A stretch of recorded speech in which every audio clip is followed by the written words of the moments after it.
Selamat pagi, selamat ketemu kembali dalam acara Karedok khusus renungan doktrin. Hari ini tanggal 3 Juni 2023. Seperti biasa saya membawakannya dari Bintara sekitar 9, pabrik air Aksogi. Air yang menjadi sponsor dalam acara Karedok ini. Kita minum dulu ya.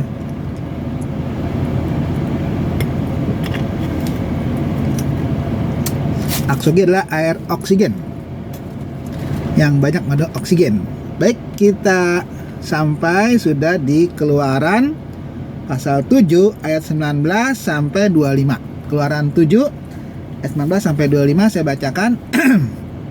Tuhan berfirman kepada Musa, katakanlah kepada Harun, ambillah tongkatmu, ulurkanlah tanganmu ke atas segala air orang Mesir, ke atas sungai, selokan, kolam, dan ke atas segala kumpulan air yang ada pada mereka, supaya semuanya menjadi darah, dan akan ada darah di seluruh tanah Mesir, bahkan dalam wadah kayu dan wadah batu. Demikianlah Musa dan Harun berbuat seperti yang difirmankan Tuhan. Diangkatnya tongkat itu dan dipukulkannya kepada air yang di sungai Nil, di depan mata Fir'aun dan pegawai-pegawainya, maka seluruh air yang di sungai Nil berubah menjadi darah. Matilah ikan di sungai Nil, sehingga sungai Nil itu berbau busuk, dan orang Mesir tidak dapat meminum air dari sungai Nil, dan di seluruh tanah Mesir ada darah. Tetapi para ahli Mesir membuat yang demikian juga dengan ilmu-ilmu mantra mereka, sehingga hati Fir'aun berkeras dan ia tidak mau mendengarkan mereka keduanya seperti yang telah difirmankan Tuhan. Fir'aun berpaling lalu masuk ke istananya dan tidak mau memperhatikan hal itu juga. Tetapi semua orang Mesir menggali-gali di sekitar sungai Nil mencari air untuk diminum, sebab mereka tidak dapat meminum air sungai Nil.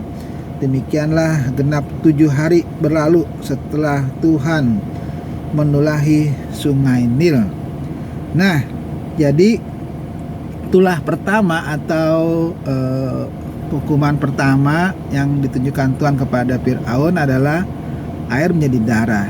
Dan dikatakan tidak hanya di sungai Nil air itu menjadi darah, tapi juga di seluruh air yang ada di Mesir, baik itu mungkin yang ada di dalam sumur, wadah, dan segala macam. Bahkan dikatakan yang ada di batu-batu itu yang ada cekungan mungkin ya, itu juga berubah menjadi darah. Sehingga pendek kata, orang-orang pada saat itu tidak bisa minum, dan itu dilakukan di depan mata Fir'aun dikatakan. Jadi langsung, dan mengakibatkan ikan-ikan yang di sungai Nil itu mati dan berbau busuk. Coba kita bayangkan bagaimana seluruh ikan yang ada di sungai itu mati dan berbau busuk, karena dikatakan sampai berhari-hari ya, sampai 7 hari katakan itu ya, cukup lama. Bagaimana kita bayangkan kalau tidak ada air minum ya untuk diminum. Bahkan dikatakan dalam ayat yang 24 itu, orang Mesir menggali-gali di sekitar sungai Nil ya, mencari air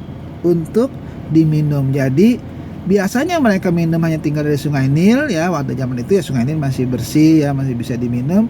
Tapi sekarang karena sungai Nil banyak sudah menjadi darah airnya, ya, dia harus gali-gali ya, bikin sumur-sumur kecil. Nah itu mungkin kita nggak tahu apakah betul air akan keluar atau yang keluar juga darah juga, karena memang tidak dikasih. Tapi yang jelas di sini kalau kita baca dari ayat yang 19 ya, dikatakan di situ, ulurkanlah tanganmu ke atas segala air orang Mesir, ke atas sungai, selokan, kolam, dan ke atas segala kumpulan air yang ada pada mereka, supaya semuanya menjadi darah, dan akan ada darah di seluruh tanah Mesir, bahkan dalam wadah kayu dan wadah batu ya, itu memang disebutkan ya di dalam tanah. Kita nggak tahu apakah memang ketika mereka menggali itu ada air atau tidak. Yang jelas hampir 90% ya sungai air yang di Mesir itu yang kelihatan ya, itu adalah menjadi darah. Nah itu ditunjukkan kepada Fir'aun supaya Fir'aun mau mengizinkan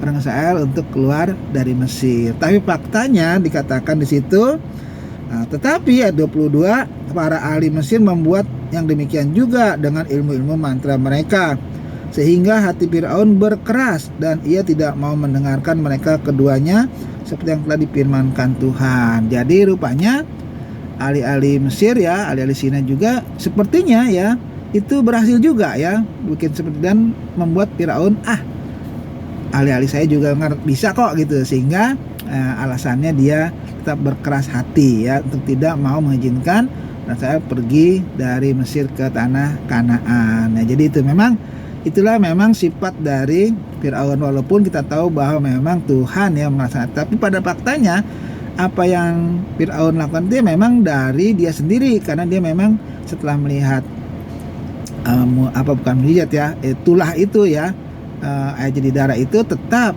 dia tidak mau mengizinkan orang saya untuk pergi. Dan itu membuat kita bisa belajar bahwa mengeraskan hati, kesombongan itu memang tidak baik ya. Lebih baik kalau kita memang melihat ada teguran dari Tuhan ya, segeralah kita bertobat supaya kita jangan semakin hari semakin Tuhan taikkan itu ya hukumannya, sehingga semakin berat sampai pada akhirnya nanti ya pada tulah yang ke-10 itu tulah yang sangat berat. Nah, sebelum sampai ke sana kalau kita memang ada dosa atau salah, lebih baik ya cepat-cepat bertobat kepada Tuhan sehingga hukuman tidak menjadi datang kepada kita seperti datang kepada Firaun. Nah, itu aja pada pagi hari ini, sampai ketemu ketika akan datang. Selamat pagi.